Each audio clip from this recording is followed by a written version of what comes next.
Kauwi ko lang mga tropa, may bago ako ditong biniling ibon.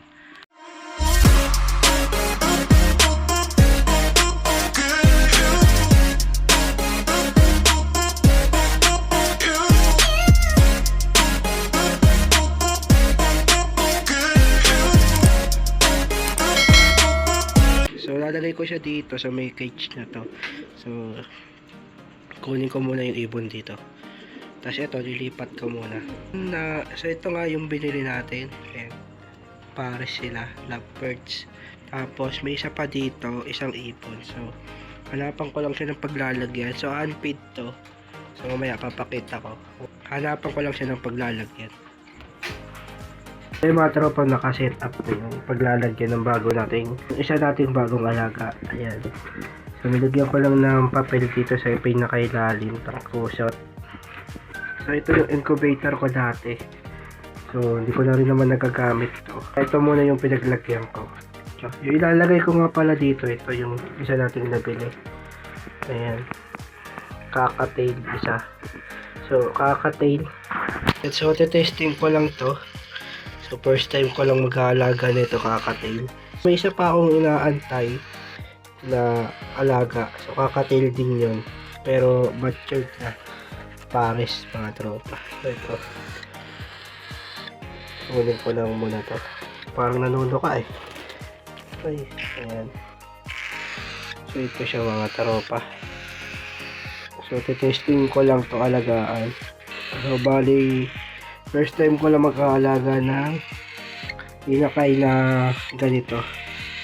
So ayun siya mga tropa. Tapos ito yung mga kasama niya. May ganito. So tinuro na rin sa akin kung paano yung gagawin. Tapos may syringe na rin daw yung nakasama. So ito. Ayan. So ito siya. So hanapin ko lang yung takip. So yung mga tropa, naayos ko na yung setup niya. So ayan, nahanap ko yung takip. Tapos yung pampainit. Ayan. So sa ngayon, ayan, nakaset tayo sa 31. So pero babawasan pa yan mamaya. So siguro mga 20 lang para konting init lang. Kasi medyo malapit yan sa kanya eh. Or babawasan ko pa. So ito yung mainit. Ito. So ayan. So tabi na muna natin siya dyan. Lagyan ko siya ng konting butas para may labasan pa rin yung init. Update ko kayo sa mga susunod na vlog natin. So meron pa akong kukunin. Hindi ko lang sure kung ngayon ko din makukuha or baka bukas. So inintay ko pa yung seller na mag-reply sa akin. So pag nag-reply, so kunin na rin natin yun. 1 hour later. Okay mga tropa, so ito na yung isang bago na nabili ko. So bukas ko na ipapakita ito. Lalagay ko muna sa kulungan. The next day. So yung mga tropa, so nakuha ko na nga yung bagong alaga. Tapos yung mga alps dito kagabi na bagong kuha ko din. So inalis ko na rito. So nilagay ko na sila doon sa ginawa kong cage. Ayan, tapos naglagay tayo dito ng isang pares ng kalapate. Bali itong dalawa lang yung matitirang kalapate ko. So nandito sa malaking kulungan sa loob. Apat na lang na peraso yan. Ayan na lang yung niliload ko. Ayan, bali pahinga muna nila ngayon. So bukas may loading sila. Pahinga lang muna sila. Tapos ito yung bagong gawa kong cage mga tropa.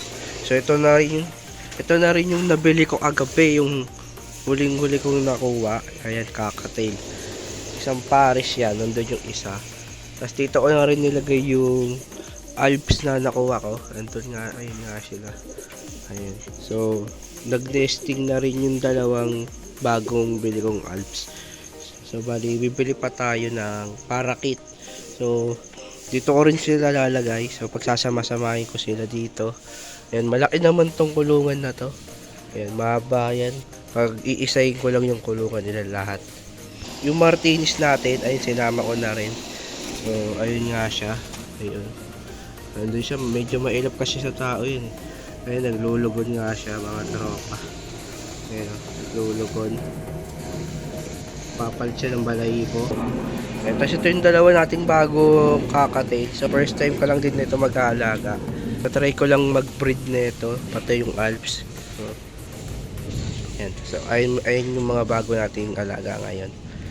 Sa ngayon, di pa sila marunong pumasok dito sa nest nila. So ito mga tropa, yung nagtimpla ako ng pagkain ng kakatail natin na hand feed. So, papakainin natin siya. So, medyo di na rin mainit yan. So, dito nga siya ngayon.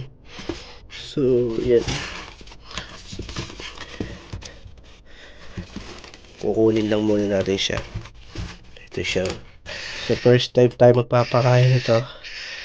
Kasi binigay ito sa akin kagabi na pakain na nila. So, ngayon, bibigyan natin.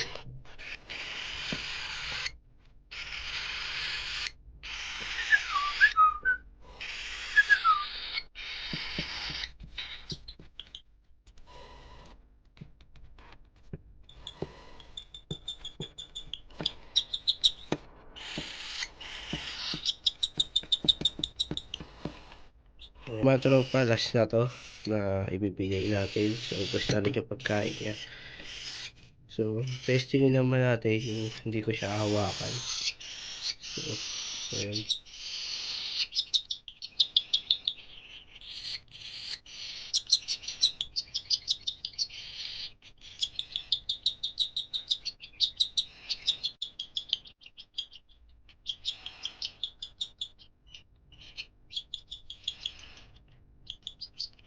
Ayun. Kahit di ko na pala siya hawakan. So, nakakain niya rin pala. So, yung busog na yun mga tropa. Konti lang yung pakain natin kasi baka mabusog to eh. So, bawal kasi ito mabusog. Ayun siya. So, ewan ko ilang weeks na to or month. Pero buo na yung buntot niyo. So, sana mabuhay natin to. Yung una nating alagang kakatil na hand feed.